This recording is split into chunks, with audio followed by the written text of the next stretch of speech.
Hi, welcome to Say It Like You Play It, the podcast about games, language and culture. I am Dr. Ibby. I am a linguist and I like playing games. And I'm Dr. Joe. I am a game designer who knows how to speak a language. No. Okie dokie. Let's get about it. And today we are going to be focusing on a game that is one of the most popular games in the world, but doesn't usually involve a computer, although more recently it has done. We're going to be looking at Dungeons and Dragons and how it handles languages.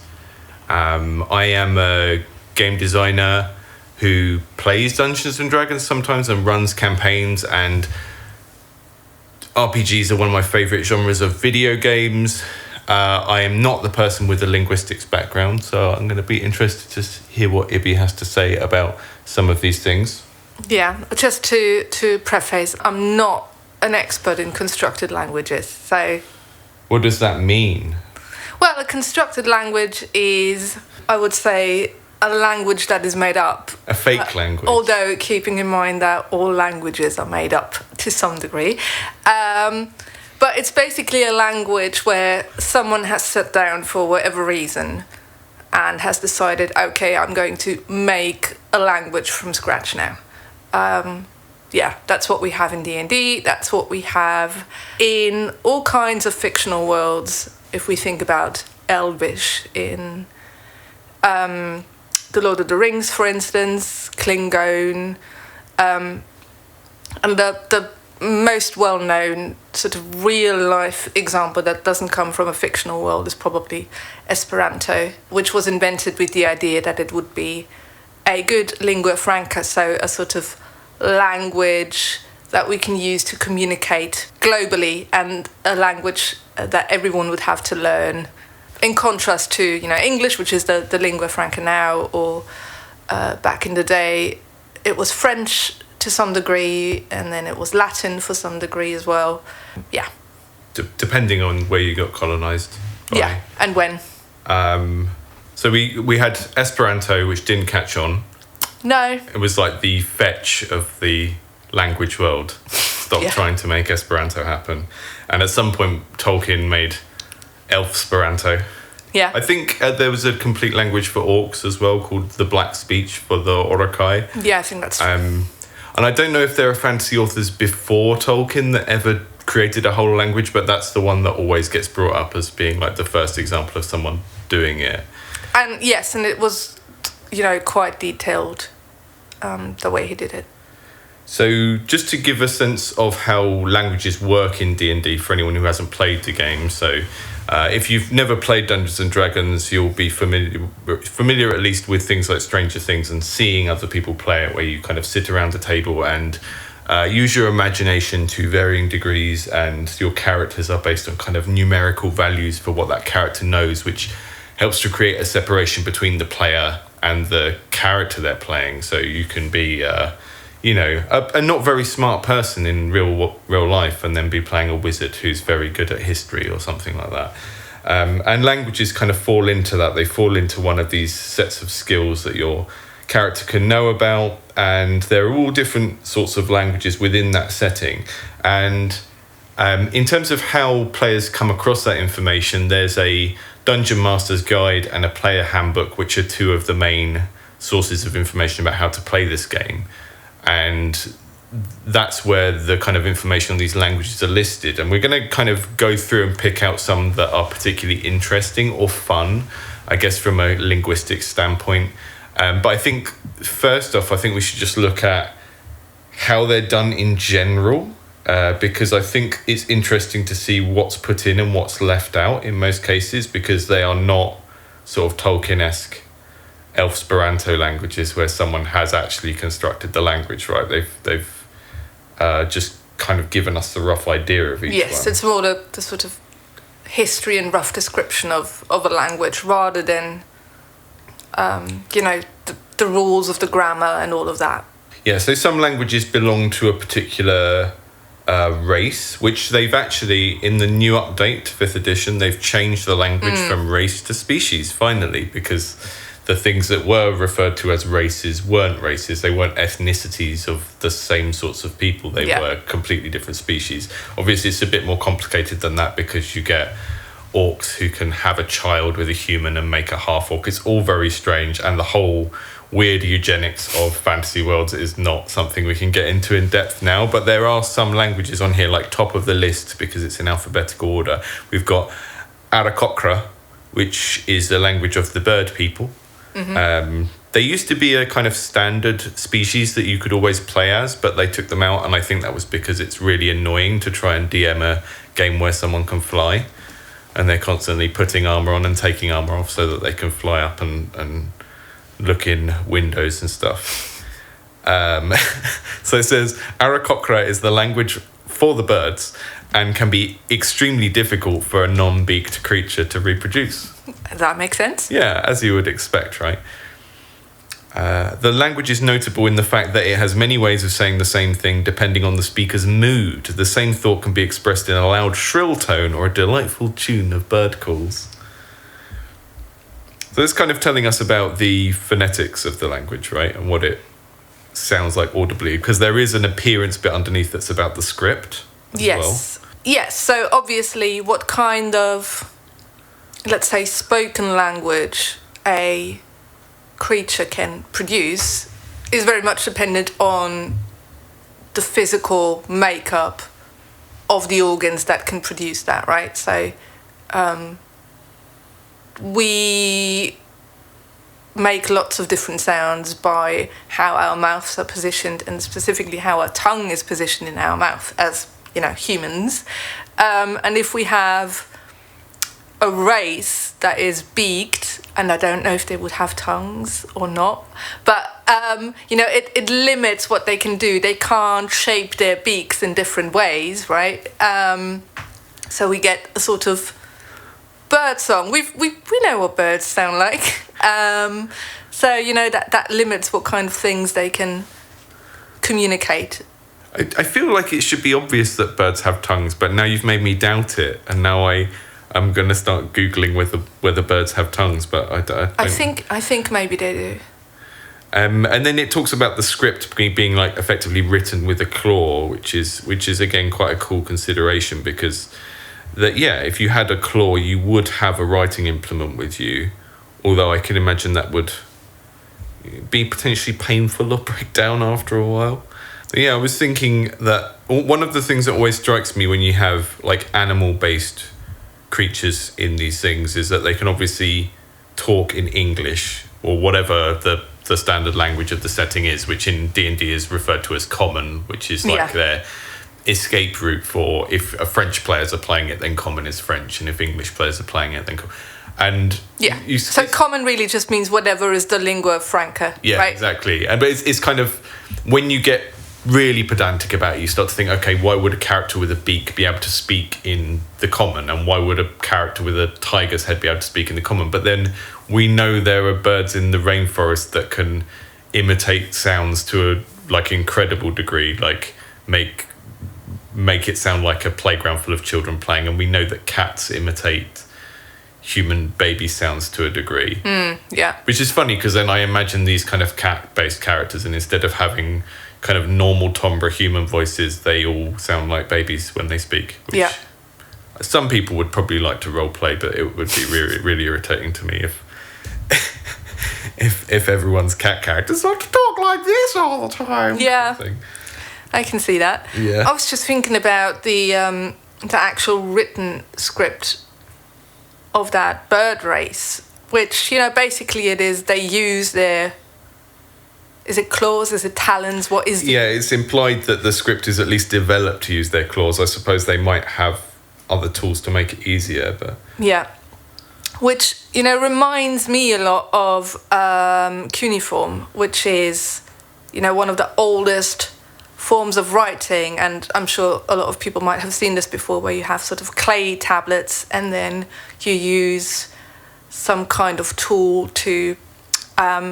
push sort of wedge shapes into that, and that is how the writing evolves. But if you have claws, then you don't even need a tool, right? You can just do it without that.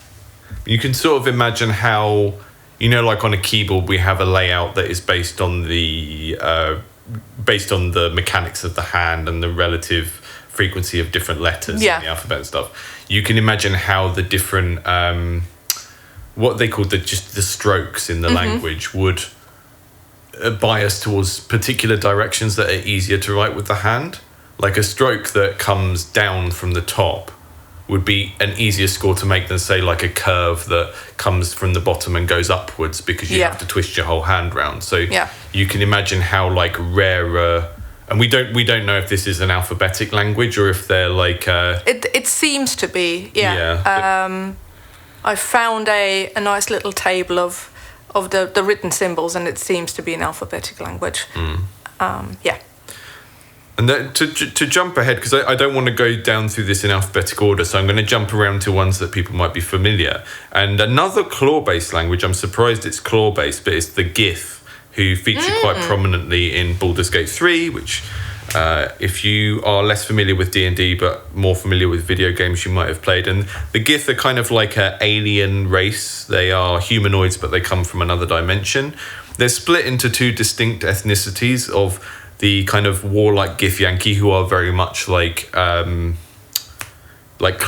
that you mentioned earlier, and the Githzerai, who are more kind of pacifist monastic people. But it says here that they have a claw-based script, but there's an interesting thing about the writing here, where it says it's the written word of the Gith is quite unique in appearance. Each sentence is written in a circular shape, resulting in a page full of circles that can be a little difficult to read for an untrained person. Yeah, we see that in the game because they have those discs. We do, but we never see the actual script. We saw the discs, right? Yeah. And I never realized, it never shows you close up what's on the discs. Yeah. But it makes sense that if the sentences are circles, then the thing on which they exist would also be circles, right? And you see that. I know I'm not I have a passing interest in archaeology. That means I know this, but I don't know it about modern languages. But I know that there are spiral-based languages in, I don't know if it's the Aztecs or the Mayans. I'm going to say the Mayans, but they have words that go in a spiral. And the characters, you might have a word that just contains one character and it's just one glyph. Yes. And if it contains it's three sort of characters. Pictographs is what they are. Yeah, they're pictographs, but each one is arranged in a spiral. Yes. And it seems like this is that, but rounded. Yeah. It's the same concept. But that's cool. I mean, I guess in the thinking of the creatives here, it's like, what's the thing that's most still recognizable as a script, but feels alien enough to us now that all modern languages are linear, right? Yeah, but to be fair, I would assume that this is still linear. It's just not on a straight line.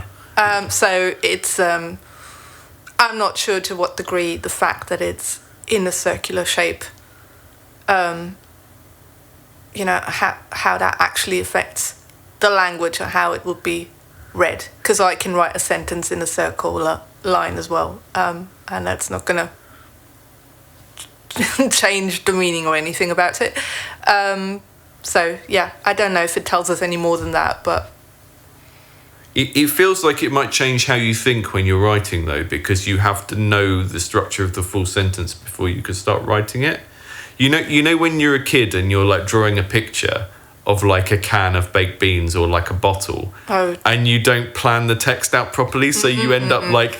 I've seen kids do this time and time again in art classes, where you sort of start writing the name of a thing on a bottle, and instead of just letting the letters disappear around the corner, you sort of push them down onto them down onto the next line in a way that it just isn't in real life. So I think if you had to write in circular sentences, you would probably be thinking about your entire sentence before you put it on the page.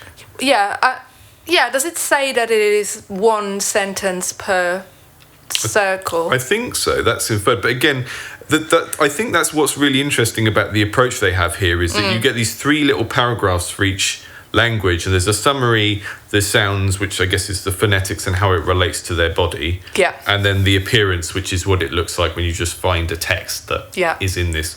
And that's you get like a couple of sentences. They are cheating a little bit because they sort of pick out what would be a cool feature and then they put it in, but they don't really think through how would it work and what's the significance of that. And you don't want them to really, because you want to be able to fill in the gaps yourself. So I was telling you the other day, the D&D campaign I started recently, we have a guy from Australia who's joined, and he's made his character a half orc. And we were joking around with the idea that his accent is just an orcish accent in our game, and we're going to just run with that now. So like the Australian accent in our game world is what is produced when someone from an orcish when someone from an orcish background speaks in common, they sound Australian, and amazing. It's Orcstralian, which I kind of like, because there's this association with Australians, because all of the stereotypes we get of Australians in like America and England are this kind of gruff, working class, woodsy kind of thing, which maps on really nicely to orcs if you're trying to make a kind of friendly orc. Whereas historically, like orcs and goblins have been based on sort of colonial fantasies of like savage peoples that just are barbaric and stuff, and not very friendly, and it's okay to go and kill them all because they don't have souls or whatever. Obviously, like these are all things that the more you think about them, the more you just want to back away from the fantasy genre entirely. But so it's barbecues, not barbarians. Or somewhere in the middle. You know, I'm quite happy to hang out with some barbarians if there's a barbecue involved. Fair enough. But yeah, Orcstralian is good. It's not on this list though. They don't have Orcstralian. Oh, they do have something called Thieves' Cant. Which is an interesting concept, and I know that there are like historical examples of this, and like Cockney rhyming slang is an example of this, isn't it? So do you want to explain what a cant is? Because it's spelled like can't without an apostrophe, which is very confusing. Thieves' Cant is not a language in and of itself, but can be spoken in any language. It's a way of communicating hidden messages in seemingly innocent words, gestures, actions, etc. The more familiar the speakers are with one another, the more intricate and elaborate the language becomes between them. Everything about the language is situational, making it extremely difficult to decode. So if we imagine like British gangsters in something like Peaky Blinders, or what was the Assassin's Creed called that was set in Britain? I don't remember. Assassin's Creed Syndicate. So when we hear Cockney rhyming slang now, it's often this jokey thing, but when you think of the words that have survived, like up the apples and pears, up the stairs, you're giving someone directions that they can use for an instruction of where something is hidden or where someone is, right? So we think of Cockney rhyming slang as just this playful... Speaking in code. Right? It's insider jokes, but for crime. Or other reasons, right? Or both, It's like... Imagine even children making up, certain words that now mean a different thing because they don't want grown-ups to know what it means, right? And you just have your... Or the other way around, parents making up... like when Marge and Homer always refer to having intercourse as snuggling in The Simpsons, right? And every generation of kids has different drug slang, so that people don't know what they're talking about. So there's a mixture of trying to actually conceal something criminal and just sort of subcultural belonging of like having an in-group because you know these words, right? I think, and there isn't an example of script on here for Thieves' Cant. But I do know, it's not really thieves, I guess, but it is... Well, they wouldn't need a separate script. You just write whatever it is in common or whatever other language, right? Because you can... it says it's because it isn't a language. It is just... a usage of language, right? Yes, where you give words a slightly different meaning to what the conventional meaning would be. And and I guess if you think of, like, criminal language we have now, like drug slang, they are nearly all existing words, right? Like, so dope is a word that already has a meaning. Like all of those types of things. I can think of an example of script in the real world where, the hobo symbols in in America. I guess this is like Great Depression era and before Yes. that, where it's like vagrants leaving signs, and I guess it's what they teach you in Scouts and Girl Guides as well. But it's not the same language. Yeah, because it would be weird if Girl Guides were communicating in hobo language, thieves' cant. And you have that in Skyrim in the Thieves Guild as well. You have the symbols that you can find on houses and so on that tell you, there's a watchdog, don't go in there, or wealthy resident worth burglaring. Yeah, which I think I didn't know about until you told me about them, and I'd already played it for like 150 hours at that point as a rogue. And yeah, embarrassing. Yeah, it's very embarrassing. Yeah. I'm not very good at being a rogue. That's why I only do it in computer games. There are some other interesting ones on the list. So you get into primordial. This is real like patchouli and kombucha time, because this is elementals, right? So they are beings that are just pure fire or pure water. So we start from the appearance. It has no script. It's older than the concept of writing. Of course it is. Yeah. But it can be seen in the way that the sun shines through the clouds, or Nice. the way grass moves in the wind. So, okay. Colours of the wind type shit, yeah. Yeah, exactly. The sounds. Primordial is the sound of a wave hitting the shore, of wind blowing through a valley, of mountains raising and falling, and of the sun burning its way through the sky. Okay. Yeah, it's pure Pocahontas stuff going on here. Is Colours of the Wind Pocahontas, or Yes. is it Mulan? It's the oldest language, so old that it cannot be separated out from the reality that it engulfs. The language of the elementals and all dialects of primordial, and anyone who speaks primordial can understand all of them. I really struggle with elementals as a concept in fantasy, because I can see how they're a useful thing for a wizard to be able to summon. Yes. And then they've just had to like do this weird lore thing of like, oh, where do they come from? Oh, they come from an elemental plane. And it's like, the idea of them being beings that need to communicate feels very strange to me. Because, And they're not something you can play as a character, right?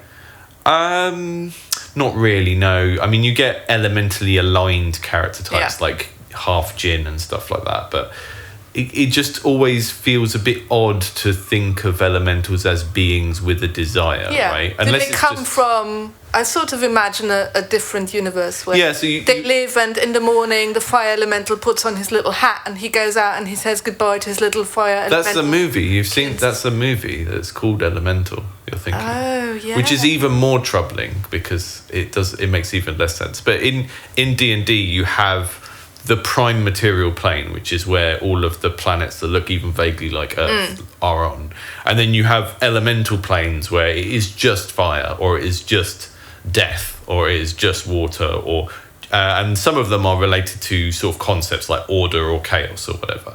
So the idea is, if you summon a fire elemental, you're summoning a being from the plane of the elemental plane of fire. But I really struggle with, it's like when you're DMing a game of Dungeons and Dragons and there's a druid at the table, you always have this annoying improv thing you've got to do where they want to talk to animals and they can nearly always talk to animals, and you're like, and you constantly have to frame what yourself in terms of like, oh, what does a squirrel know about the world? What does it care about? And how can it have a piece of information that's useful to the players in this setting, but is filtered through the thing of like, what does the squirrel care about? So it's like, oh, the big men came and I had to abandon my acorns because the big men came and they dug up the spot where I put my acorns. Yes. So Baldur's Gate tells us exactly what squirrels know and care about. Namely, this is my territory. Yeah, exactly. They do it very well in that game. But you don't want them, you're still trying to give the players something helpful out of that interaction. So you don't want them to always just say, this is my territory, piss off, right? So it becomes a really interesting improv thing, but you can sort of do that relatively easy with an animal, because you go, oh, this animal is an omnivore, or this animal is a canine, this animal is a meat eater or a herbivore, and that's going to change their temperament and how they interact with someone, a human trying to talk to. But when I try and imagine what a fire elemental is thinking of, I just like, oh, they're just probably thinking, oh, it's too cold here. I preferred being in the place where it was hot and everywhere I looked, it just looked like more of me. You know, like it's such a weird thing to try. And I guess you're not supposed to. It's not a simulation. You're supposed to think more along the lines of what would be entertaining. Yeah. But I haven't quite explored that as a DM. I haven't really explored that space yet of like, what does a fire elemental have to say for itself, you know? Or what does a being of pure shadow have to say for itself, except just like a really sad yawn? Yeah. Yeah, maybe they just talk about the weather. It's kind of hot in here, isn't it? Yeah. Yeah. Yeah. They talk about the weather as if it's like a big football match, like it's the Premier League. Oh. They're like, oh yeah, water's doing all right at the moment, isn't it? There's more water around than usual. Yeah. And yeah, that's quite good. I might try and find a way to incorporate that. But yeah, Primordial, the description of it is just like, it's kind of ridiculous. It does remind me a little bit of Earthsea, of that idea. So you get in the Ursula K. Le Guin books, Earthsea, you get this idea that magic is kind of a form of computer programming where you learn the names of things in the universe and then you can manipulate them because you know their names. Yeah. But it also has this very specific, like, there is no word for ocean. There are just local names for specific instances of an ocean. So it's very close to Japanese Shintoism, where you have like gods that are like the god of this chair or the god of this bridge. Yes. But the way it's describing it kind of does remind me a little bit of magic in that, where it's like it's a language that is the sound of the wind and stuff. Let's look at maybe two more. Goblin. We love Goblin. So in Baldur's Gate 3, you never hear the goblins speaking Goblin. No, they only speak common. Yeah, they're just little Cockney rascals. Which again is modern game designers getting around the thorny issue of the fact that goblins are always just coded as being like Aboriginal peoples from non-European or like Bronze Age European kind of ancestors. But they make them all Cockney. So you've got all of these tiny little Tom Hardys showing up going, oh, give us your stuff, we're goblins. It's another. Was that your best Cockney impression? Yeah, that was. Well, I was trying to imagine what Tom Hardy would sound like if you miniaturized him and his vocal cords. Goblins are another claw-based script, which is I don't. This really is a think of bit. them as So having claws. I don't like this with the gith as well, because they have hands and fingers that they can move in a way that they could hold a tool, which if you're a bird, I can see that might be difficult, and therefore they're using their claws, right? But it gives them a sort of animalistic, not quite sophisticated. Yeah, and the gith are supposed to be these sort of like ancient alien kind of.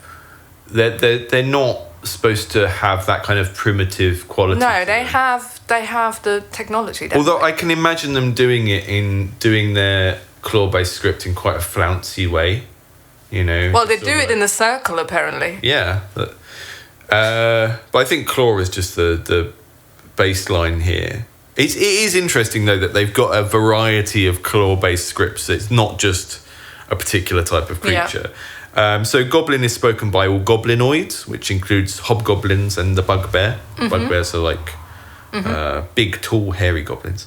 It's a very throat-heavy language with a great deal of hissing noises. Okay, well, which are two different things, right?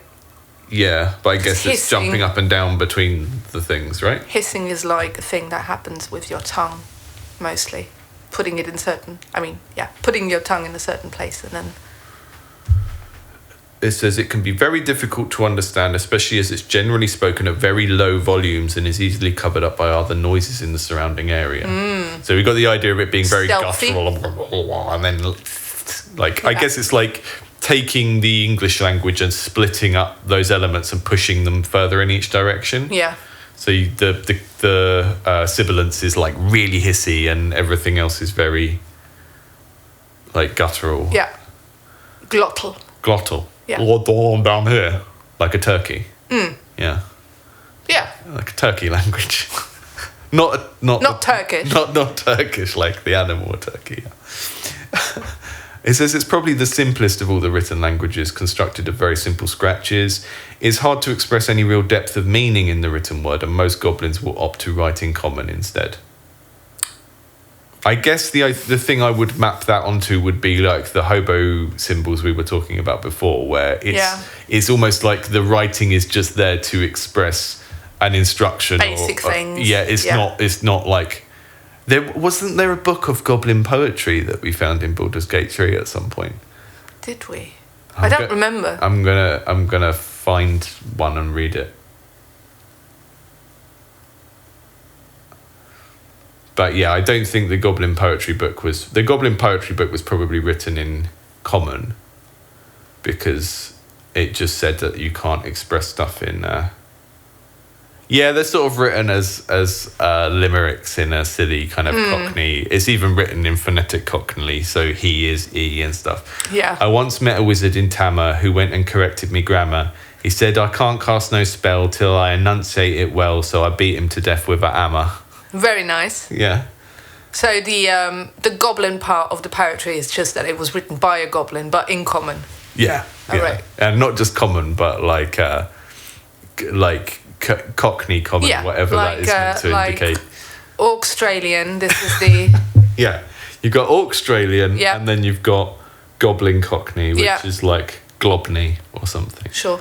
And the second one is only 3 lines long. Mm-hmm. I just had to count. It is a haiku. It's written as a haiku. Okay. What we got here, boys? Ha! Book of poems, he says. Privy roll, more like. I won't read the third one. It's quite sophisticated if they can do limericks and haikus, right? Yeah. And one goblin had written a poem, and then another goblin had written another poem underneath it. So in a way, that book of poems is also like an epistolary novel. Yeah. In its own way. We've got Elvish. Boring. Let's not talk about Elvish. I mean, Dwarfish, it kind of has a lot of the qualities you might expect. Guess what the script is based on? Based on all of the dwarf tropes. Chiseled. It is chiseled, yeah, of course. And we know that writing with chisels produces particular types of shapes, right? Which is, I mean, it's why Roman numerals are the shapes they are. It can, but then think of hieroglyphs, which are at times chiseled into so it says solid mass. I suppose, Roman numerals are very, very straight, and that would have been quicker. Yes. To do with a chisel. Dwarfish looks quite blocky, as the primary method of writing for dwarves is into stone, using elaborate chisels and stamps. Yeah, makes sense. It's full of hard consonants and guttural sounds. It sounds best when spoken by those with deep, booming voices, as to be heard over the loud noises of stoneworking, as well as over great distances. Yeah, so I imagine it as a sort of rumbly language. Yeah. I think that's interesting that we get this tiny little, like, ethnographic vignette in that description of, like, you need to have a booming voice for dwarfish because people are going to be stoneworking nearby. Yeah. I think that's really fun. It's like, again, it's only 2 sentences, but they crammed so much into it. And no sense of anything else apart from it's people with deep voices speak this language. Yeah. There's no, oh, it's like a Scandinavian language or it's like Russian or whatever. It's just whatever you imagine it to be, as long as it has this fancy quality that maps it onto these small people that live underground. Yeah. So as we said in the beginning, there's nothing about the structure of the actual language and what the grammatical features might be like, which is fine. Yeah, I mean it's very much how everything in D&D works. There's they give you these very broad strokes things that you can project your own thing onto. So if you decide that all of your halflings are going to be from Cornwall or the West Country in England and have that particular accent, there's nothing in a rule book that says you can't. So they give you rules and law that you can ignore, but they also give you rules and law that are deliberately vague in the first place so that there's space for you to be creative or to, you know, project your own mappings from the real world onto things like Orcstralian. And then it makes it easier to relate to what's going on in the world. And I think as a DM, it also makes some of your kind of creative stuff quicker.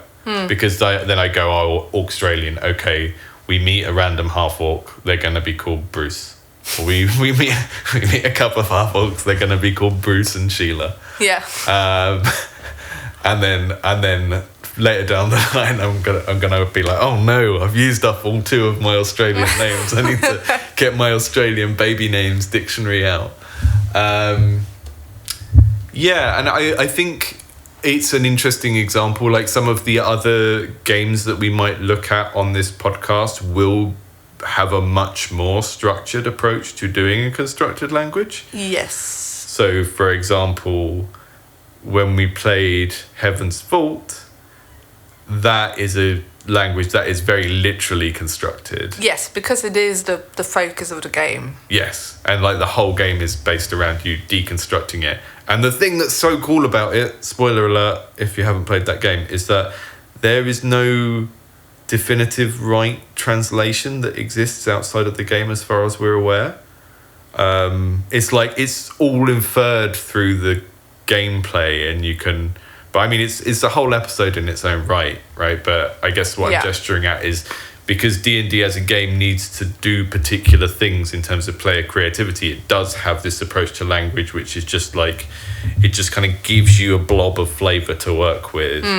And it gives you those key things of like, here's the script, here's what it might look like if you come across it. And that's really cool because you can have player characters that don't know. There's always a bit of dramatic irony in D&D in the gap of knowledge between what the players are supposed to know and what the player characters know. Yeah. So you can have player characters happen upon a script that's made with clause, and the players might be able to intuit from that and what they know about the game and the universe what that language is, even if they can't read it. But then the player characters might not know anything. They'll just be like, oh, there's some weird scratch marks on the wall. And you're always playing around with that gap between like what the players know and what the player characters know. Whereas some of the other things we'll look at will be much more explicit in how they've constructed the language in the game. I think that is going to be the one that we do next, I guess, is Heaven's Vault.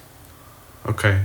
Yeah. It'd be just decided that that's the one we're going to do next. Yeah. Which is probably a good idea because I'm not sure I can make myself play it again, but we do need to talk about it before I forget. Yeah. Yeah, you've played it 1.5 times. I've played it 3 times. Which is the way that they facilitate that is interesting, and we can talk about that another time. But thanks for listening to Say It Like You Play It, the podcast about games, languages, and culture. I've been Dr. Joe. Thanks for listening to us talk about the languages of Dungeons and Dragons, some of which appear in Baldur's Gate 3. So I'll probably put that in the title because more people will click on the podcast if it says Baldur's Gate 3 in the title. Yeah, this is a very early episode of the podcast. And if you like what you heard and you want to hear more of it, you can help us out a lot by leaving a review on whatever platform you listen to podcasts on, because that can be really helpful in terms of getting other people to see it who might have the same interests as you. Alternatively, you can find someone who likes games, languages and culture, and you can recommend it to them. Yeah. You could be like, hey, Agatha. You use words. I'm trying to come up with a name. Hey, Brunhilde. I know you like games, languages and culture, and you'd like to hear some people who are ostensibly smart talk about that for half an hour. Here's this podcast, and then you send it to them and they can listen and enjoy it, and then hopefully they'll do the same thing. Send it back to you and say... Well, hopefully they send it to a different person, you know. I'm hoping for like a kind of branching network. Like those That's how virality 90s chain, emails. Yeah, like a 90s chain email. So yeah, like that's the model of virality I'm thinking of. I think when you think of them just sending it back, that's more like two people are in a room and every couple of days one person coughs and infects the other person, and then the other person coughs back 3 days later. Yeah. That's not really virality. That's like just two people. We would prefer something much more widespread. Yeah, at least 3 people, ideally. So I know it's a niche set of things, but I'm pretty sure there are enough geeks out there who are into. There are people who have heard of a language. Yeah, and maybe use one occasionally. Yeah, probably more than one, even without realizing it. You know, they might occasionally use French words in English, as we are wont to do when we speak English, when we go for a rendezvous, or let's not get into the history of English and how French it is. But just to have a very brief peek behind the curtain, Ibby is a linguist, a practicing linguist. What does that mean? Do you go up to people and say, "What's your language"? No, it means, well, I study in particular language use rather than language structure. So I look at how people use language in everyday communication to achieve certain goals. And in particular, what that means for the sort of relationships people have with each other. How does who we speak to affect how we speak to the people, and the other way around, how does how we speak to people affect our relationships?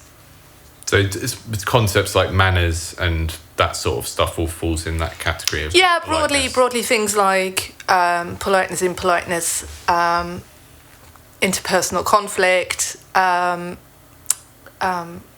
what degree can we persuade other people to do things we want them to do, or convince them of things, that kind of thing. Mm-hmm. But no research directly related to games. No. Whereas I'm the opposite end, where I do have an academic background, which is in cultural studies. And cultural studies is a bit of a mishmash of things, but my background in cultural studies contains elements of sociology and elements of psychology, most of which were in my research related to games and the making of games. And I've temporarily left all that behind because I've been working in the games industry for a couple of years. And this podcast for me is a way for us to have interesting conversations about games which are a shared interest between us, but to also force me to use that bit of my brain that doesn't work anymore, but used to handle long words. Like, I mean, I can't even think of a long word right now because I haven't said one in such a long time. It was quite hard to say sociology a minute ago. Yeah. I was like, what was that? I remember that thing. It's where you it's where you see a bunch of people doing stuff and you're like, oh, how does that work? Nowadays I just think about that in terms of video games and how do you get people to buy little gems and stuff like that. Yeah. So hopefully it will be a helpful exercise. So depending on who's listening to this, if they're in grad school or they're reading big people books, they might be more on the IBI side of things, of like you're actually regularly reading academic work, whereas I'm just working on games and then occasionally I remember this before time in the time the elemental plane of big words when I went there briefly. No. Okie dokie. Oh, let's get it what I do.